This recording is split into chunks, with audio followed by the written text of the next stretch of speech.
வணக்கம் நண்பர்களே, வாழ்க மகிழ்வுடன் சிபிஎல்லின் சிந்தனை களத்திற்கு உங்களை மகிழ்வோடு வரவேற்கின்றேன். ஒரு திரவியம் மனதுக்கும் உடலுக்கும். 4 வயதில் சண்டை போட்டோம். 4 வயதில் சண்டை போட்டோம். அம்மா என்னுடையது, அப்பா என்னுடையது என்று. 40 வயதில் சண்டை போடுகிறோம். அம்மா உன்னுடையது, அப்பா உன்னுடையது என்று. 4 வயதில் சண்டை போட்டோம். அம்மா என்னுடையது, அப்பா என்னுடையது என்று. 40 வயதில் சண்டை போடுகிறோம். அம்மா உன்னுடையது, அப்பா உன்னுடையது என்று. நான் என்ன சொல்ல வரேன்றதை நல்லா புரிஞ்சுக்கிங்கன்னு நினைக்கிறேன். இயக்குனர் விசு அவர்கள், அவர் இப்போ இல்லை, மறைந்துட்டார் இல்லையா? இயக்குனர் விசு அவர்கள் தன்னுடைய திரைப்படங்களில் குடும்பங்களை அதிகமாக சீர்படுத்தி, நேர்படுத்தி, உறவுகளை ஆழப்படுத்தி, உறுதிப்படுத்தி, நம்பிக்கைகளை நலப்படுத்தி, வலுப்படுத்தி, நல்ல மனிதர்களை அடையாளப்படுத்தி, நலமான வாழ்வை வாழ்வதற்கு வழிகாட்டியிருப்பார் நடிகர் இயக்குனர் விசு அவர்கள். அவருடைய எல்லா படங்களையுமே பார்க்கும் பொழுது இந்த குடும்ப உறவுகளும் உணர்வுகளும் பிரதிபலித்து கொண்டே இருக்கும். அவருடைய திரைப்படங்களை இந்த காலகட்டத்தில் இருக்கக்கூடிய பிள்ளைகள் பார்க்கிறார்களா என்பது எனக்கு தெரியல. ஆனா குடும்பத்தோடு உட்கார்ந்து அந்த படங்களை எல்லாம் கொஞ்சம் பாருங்க.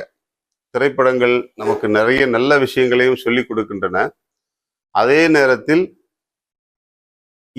நம்முடைய இல்லாத விஷயங்களை தெரிந்து கொள்ளவும் பயன்படுகின்றன. அதனால இயக்குனர் விசு அவர்களுடைய திரைப்படங்களை எல்லாம் பார்த்துக்கிட்டே வந்தீங்கன்னா இந்த குடும்ப உறவுகள், குடும்பத்தில் ஏற்படக்கூடிய சிக்கல்கள், அதற்கான தீர்வுகள் இவையெல்லாம் நிறைய கொடுத்துக்கிட்டே இருந்திருப்பார் அவர். அதனால அவருடைய திரைப்படங்கள் இன்றைக்கும் தொலைக்காட்சியில போட்டா குடும்பங்கள்லாம் உட்கார்ந்து பார்க்கும்.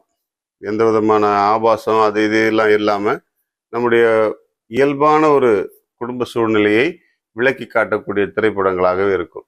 இப்ப நான் முன்னாடி சொன்ன ஒரு கருத்து, 4 வயதில் அம்மா என்னுடையது, அப்பா என்னுடையது என்று நம்ம சண்டை போடுறோம். 40 வயசுல அம்மா உண்ணுது, அப்பா உண்ணுதுன்னு சொல்லி சண்டை போடுறோம் அப்படின்னு சொல்லிட்டு. இது இயல்பாக ஒரு படம். அவருடைய திரு விசு அவர்கள் தயாரித்து நடித்த ஒரு வரவு நல்ல உறவு அப்படிங்கிற ஒரு படத்துல இது ரொம்ப தெளிவா இருக்கும். அம்மாவும் அப்பாவும் வயதான பிறகு யாரிடத்தில் இருக்க வேண்டும் என்பதை பிள்ளைகள் ஒவ்வொருவராக முடிவு செய்வார்கள். அம்மாவும் அப்பாவும் வயதான காலத்தில் அவர்களை யார் பராமரிப்பது அப்படின்னு. சின்ன வயசுல நம்ம அம்மா அப்பா மடியில உட்காந்துட்டு எங்க அம்மா என் செல்லம் அப்படின்னு சொல்லிட்டு சண்டை போட்டுக்குவாங்க. ஆனா வயசான பிறகு, நமக்கு 40 வயசுக்கு மேல ஆன பிறகு அம்மாவையும் அப்பாவையும் எங்க வச்சு பார்க்கறது அப்படிங்கிறது ஒரு பெரிய கேள்விக்குறியாவே நிறைய பேருக்கு இருக்கு. முதியோர் இல்லங்கள் முளைப்பதற்கான காரணம் இதுதான். முதியோர் இல்லங்கள் இழுத்து மூடப்பட வேண்டும். அதுல தான் எனக்கு மிகப்பெரிய நிம்மதி. முதியோர் இல்லங்கள் இழுத்து மூடப்பட வேண்டும். குடும்பத்தில் உறவுகள் ஒன்றித்து இருந்தால் முதியோர் இல்லங்கள் தேவைப்படாது. குடும்பத்தில் உறவுகள் ஒன்றித்திருந்தால் முதியோர் இல்லங்கள் தேவைப்படாது.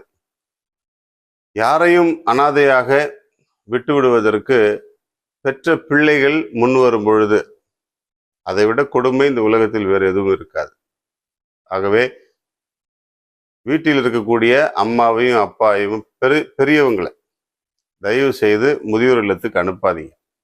எப்படி சின்ன பிள்ளையில அம்மாவையும் அப்பாவையும் என்னுடையது உன்னுடையது என்று நாம் போட்டி போட்டு பார்க்கிறோமோ, அதே போல வயதான காலத்திலும் பெற்றோரை ஏற்றுக்கொண்டு அவர்களுக்குரிய பக்குவத்தோடு அவர்களை நடத்தி அவர்களை மகிழ்வித்து நாமும் மகிழ்ந்து கொண்டிருப்போம்.